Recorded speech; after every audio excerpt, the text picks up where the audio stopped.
Hello, hello. So there's one thing I did on stream the other day that I wanted to share with you guys. Essentially, I had the question of how much does it cost me to level up another crafter? I'm doing a little bit of cloth refining right now, and I need a few rope crafters, cloth rope crafters.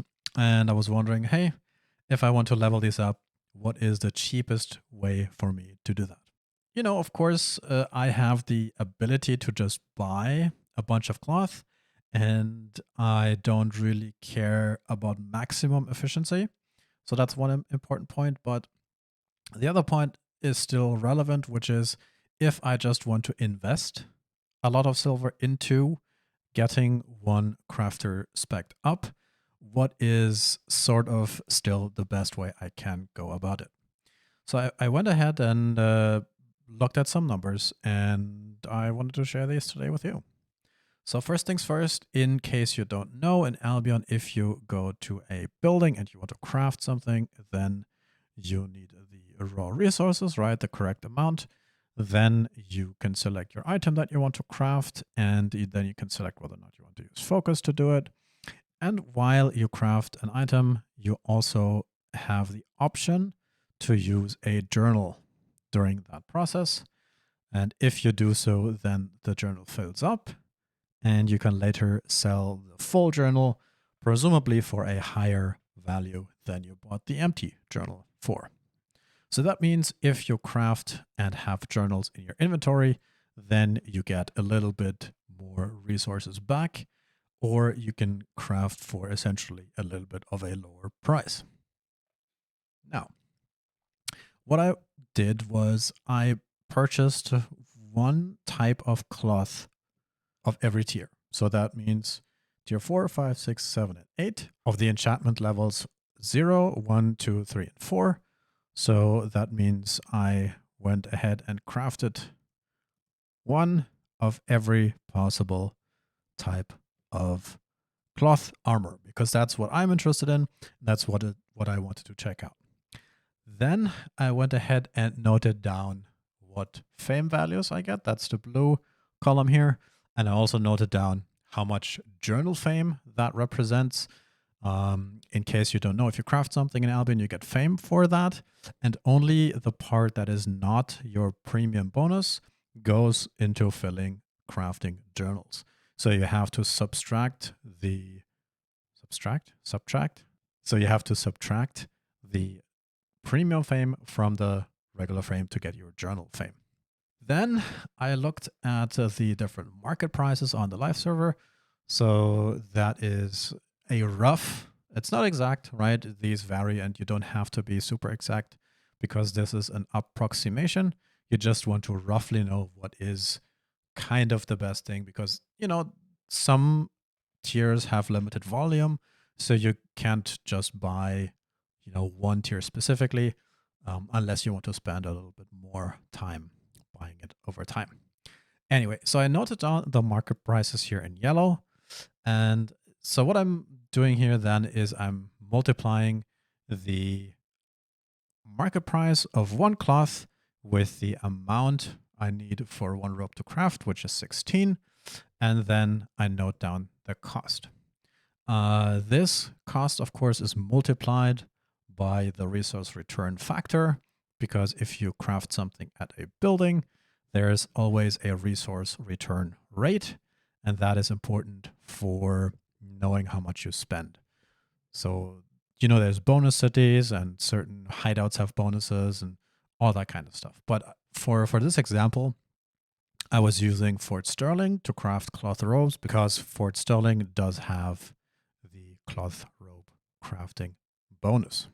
So if we then multiply the amount of cloth you need with the market price, multiply that with the resource return factor, and then take away how much you basically get from using a journal, which is the silver value of the journal column here, then we end up with a certain cost to craft.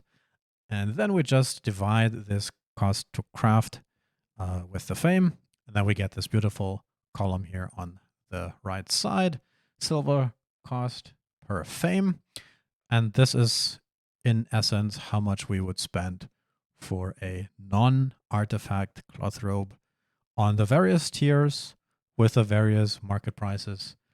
And if we look closely, then we can see that the 4.0, 4.1, 5.0, and 5.1 together with the 6.0 are the most efficient ways to just brute force speccing up cloth robes. This is interesting because it does give you the way to start progressing into your crafting tree, but then later on you will notice that there is a second layer to this, which is the other types of cloth armors. So if you look, for example, here at the various cloth armors, there's not just the normal robes that do not use an artifact, but there's also special robes that have an additional ingredient other than the 16 cloth, and that is a artifact. And now the second question is, does artifact crafting as part of your ingredient list change this equation? And the TLDR is yes, it does. And that changes your strategy, right? So if you start out leveling up a crafter or a weapon crafter, then you want to start usually with the flat armors or the 4.1 versions of these armors to just progress towards the mastery unlocks here on the second row of the destiny board. Then later on, you're also looking to increase your focus efficiency by crafting various other robes that require the artifact ingredient. And at that point, you change towards higher tiers. Let me show you that as well. So what I then did, I went ahead and noted down the artifact prices.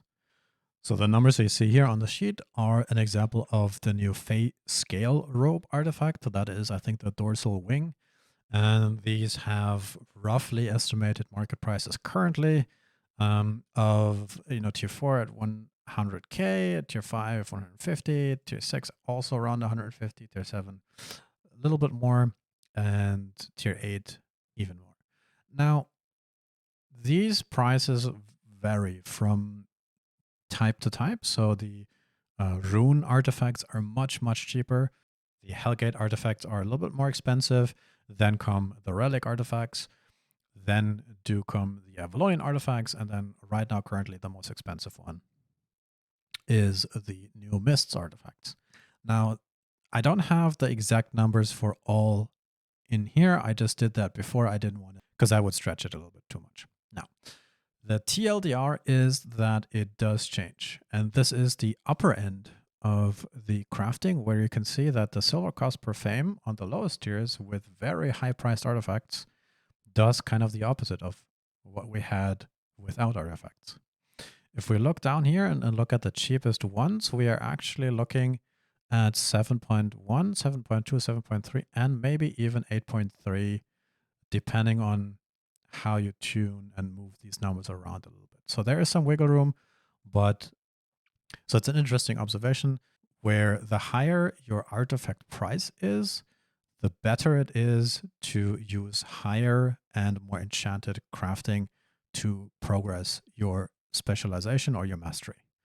Yeah, and with that said, I think that applies for a lot of the crafting in Albion, where if you do not have an artifact in your crafting progression, then you can craft the lowest tiers basically en masse. And then as soon as you go into the higher priced artifacts, then you want to change your strategy from using the cheap flat tiers to the higher, more enchanted tiers. And there's probably a trade of, or a sweet spot somewhere in between the 7.2, 8.3, 6.3, 6.2 kind of range in terms of what the most efficient way to brute force unlocking something is. Now, none of this math includes studying. That's a whole different thing.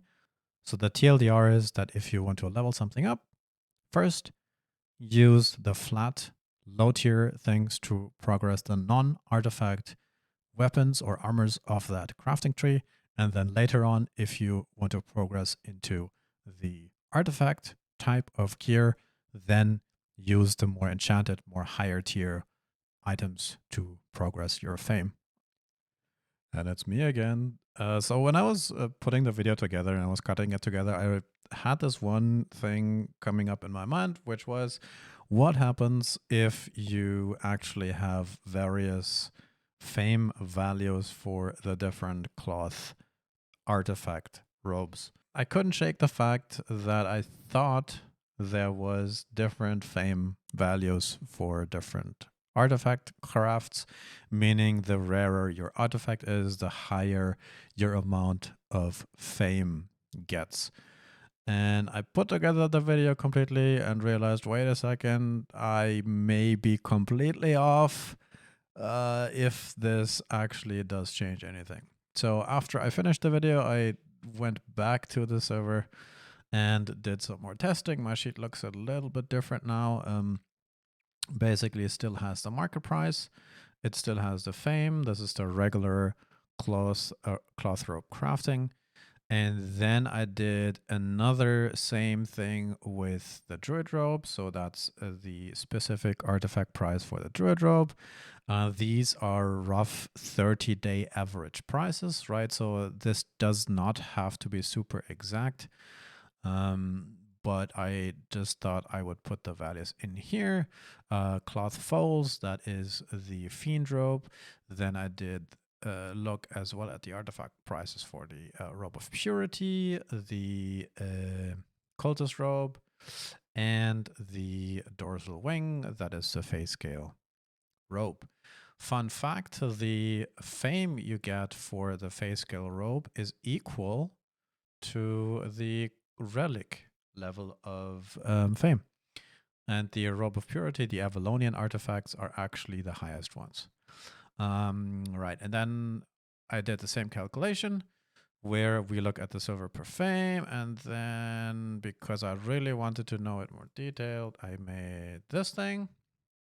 And this is sort of the final result now. We have the cheapest way to just craft cloth robes, and looking at the current market prices with the current setup on February 2023, and it still stands. So the initial thought was correct. It's just a little bit more clear in this overview, where the non-artifact cloth robes have the lowest cost on the lowest tiers. And for the artifact robes, the more expensive the artifact gets, the better it gets to craft them at the higher, more enchanted tiers, whereby the 8.4 is the outlier. So that's the massive difference here. So 8.3 is much better than 8.4, but the sweet spot seems to be on the 7.2, 7.3, 8.3, and then on the medium priced artifacts, it's more in the 6 flat, 6.1, 6.2, 7.2 range. And then it goes down as the artifacts get cheaper. All right. And with that said, have a good day and see you on the stream.